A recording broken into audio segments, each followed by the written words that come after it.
you're trying to get into the property market right now, you've probably asked yourself one big question. Should I build or buy an established home? Because on the surface, well, it sounds simple. Build new or move into something that's already there. But what most people don't realise is that this decision can cost or save you tens of thousands of dollars, or leave you living in a home that doesn't quite feel right for years. And the tricky part is, both options can look like the right choice. Building gives you a brand new home designed exactly how you want it. An established home can get you in faster, but often comes with hidden costs, maintenance, and compromises you didn't see up front, like other people's problems. So how do you actually make the right call? In this video, I'm going to break down the key differences between building and buying established so that you can confidently decide what's right for your situation. Let's get started. First, let's have a little look at costs. What does it actually cost you? Because this is where most people make the wrong call. On paper, buying an established home can look a lot cheaper up front. You see the price, you know what you're paying, and you can move in straight away. But what a lot of people don't factor in is what that home costs you after you move in. Especially with an older home, it's not uncommon to spend between 1% and 3% of the property value every year on maintenance and repairs. So on a $700,000 home, that's $7 to $20 grand every year just to keep it in good condition. And that's before any major renovations you might want to do. And that's before anything unexpected that might go wrong, which is more likely in an older home. And even up front, things like your inspections, your immediate repairs or small upgrades that you might want to make, they can add a few $1,000s here, there, everywhere very quickly with an established home. Now, on the flip side, building. It can look more expensive up front, depending on your design, your inclusions, but again, that's not the full picture.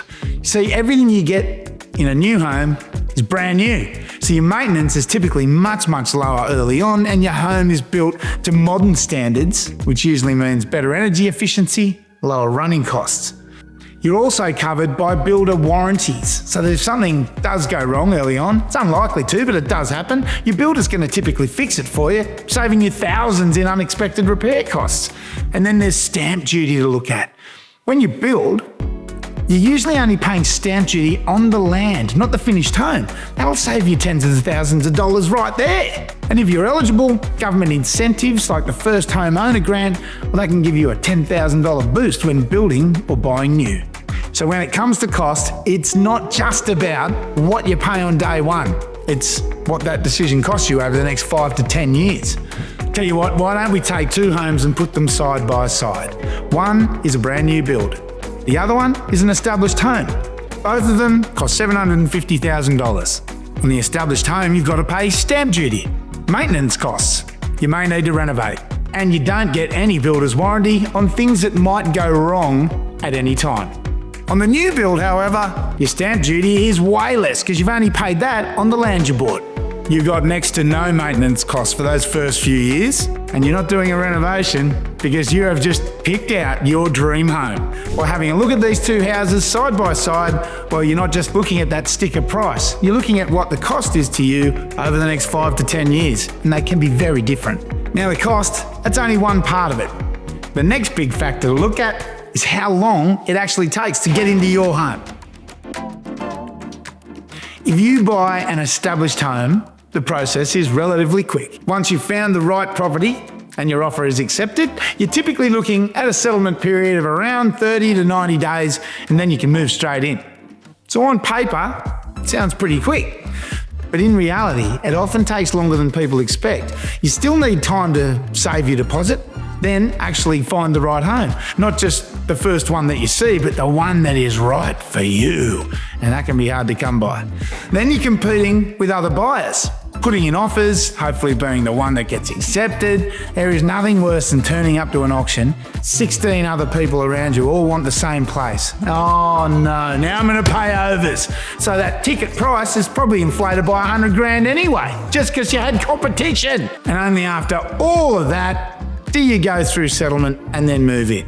So just keep in mind, buying an established home can take a lot longer than you think. Now let's compare buying an existing home to building your own home.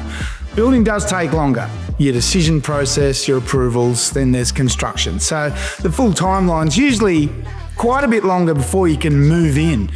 But here's what a lot of people overlook. The extra time can actually work in your favour. More time to keep saving, to start planning and buying furniture, and your finance is typically drawn down in stages, not all at once, right? So your payments start low and only increase as you get closer to moving in. And then at the end of it, well, you're not just moving into any home. You're moving into one that's been designed around you, with you in mind, by you, with the builder that you've chosen.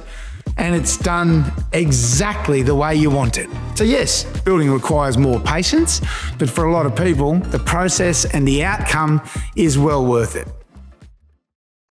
Next, let's have a little talk about design, because this is what you actually live with every single day. So it's easy to focus on price or timeline, but your home has a huge impact on your lifestyle. It's where you relax. It's where you spend time with your family. It's where you get away. It's your bolt hole. For a lot of people, that's where you raise your kids. So much happens in your home. It's a huge part of your life, so getting this design part right is really, really important. When you buy an established home, well, you're choosing something that's already been designed for somebody else. You can't avoid it. You might love parts of it. There's often going to be compromises with layout or finishes or how the space actually works for you. And quite often, you buy an established home and then 2 years later, you are knocking the guts out of it because it just doesn't suit your family. And that's avoided completely when you buy a home that you build yourself. Everything about it is all you. No one's touched it, no one's lived in it, no one's done anything in it. It's yours to do with as you please. You can design the layout around how you want to live. You can choose your finishes, your inclusions, and you create a home that actually fits in with your lifestyle. You want a scullery? Go for it. Knock yourself out. A scullery is one of the greatest things you could ever add to a kitchen. That's in my opinion. I wish I had one myself. In fact, that's it. I'd love a scullery. I don't have a scullery. You want a feature wall? We'll go and have one. But a scullery. Oh my God. Anyway, you want a larger master suite, a study, or an extra living space? Go for your life. You can have that too. You are not working around someone else's previous design decisions. You are making your own decisions. And a modern home design, well, that's built around the way people live today, not 10, 20 years ago. Open plan living, better use of space, and a more connected feel throughout the home. So instead of adjusting your life to fit the home, well, you create a home that fits your life. And it's easy to do when you're building from scratch. It's also pretty important to understand the risks that come with each option because, well, they're not always obvious. With an established home, the risk is often in what you can't see up front. Now, yes, you get an inspection before you buy the home, but how often does an inspector say, oh, I couldn't get under the house, the access was too small, I couldn't get to that part of the roof? How do you know? Well, you do know because they say, I couldn't see it, but you're buying possible problems that no one's even had a look at. Things like your plumbing, your electrical, your roofing, they can all look fine on the surface, but end up costing you once you start living there. Now let's look at new buildings. The risks are a little bit different. For any particular reason, some builders may experience hardship or delays beyond their control, and that is why people can be worried about building. There's a requirement for you to trust your builder, and that can be concerning for people. A lot of people seem to have a fear of builders. The builder that you do see on a current affair, that's just a bad apple. It's in a good builder's best interest to provide you with a quality product, and the majority, well, they're great tradespeople. I've met a lot of people in building trades over many years, and the overwhelming sense that I get is that they are all very proud of what they do, and they want their clients to share in that too. It's for these reasons why researching your builder is so important. Choose a builder with a strong track record of delivering a quality product on time. So both options come with risks. They're just different. With established, it's often the unknowns after you move in.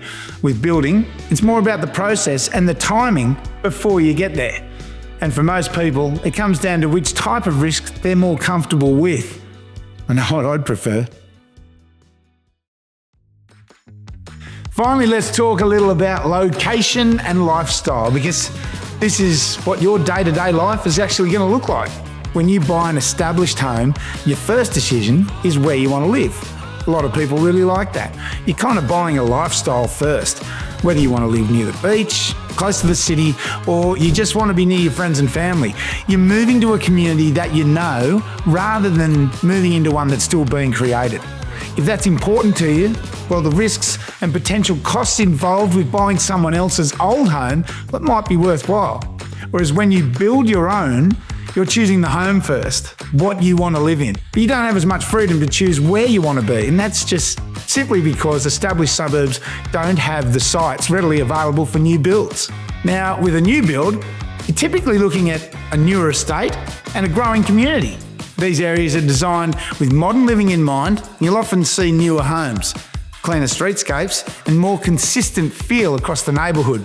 While they might be further out, they're often supported by brand new infrastructure, things like the schools, the gyms, the parks, community centres and places of worship. There's also the future upside. When you get into a newer estate early, you're buying into an area that's still growing, which can mean your property value grows as the community develops around you. So you're not just buying a home, you're buying into a community that's evolving. So it really comes down to what matters more to you. Do you value proximity and established surroundings, or are you looking for something newer, more modern, and part of a growing community? So how do you actually decide which option is right for you? Both building and buying established homes can be great choices. They just come with different trade-offs. Your established homes can get you in faster, often closer to the city, but may come with ongoing maintenance, compromises in design, and some unknowns. Building, on the other hand, gives you more control, a brand new home, and potential financial advantages, but it does require more time. So the key is understanding what matters most to you. Is speed and location your priority, or are you willing to wait a little longer for something that is designed exactly how you want it?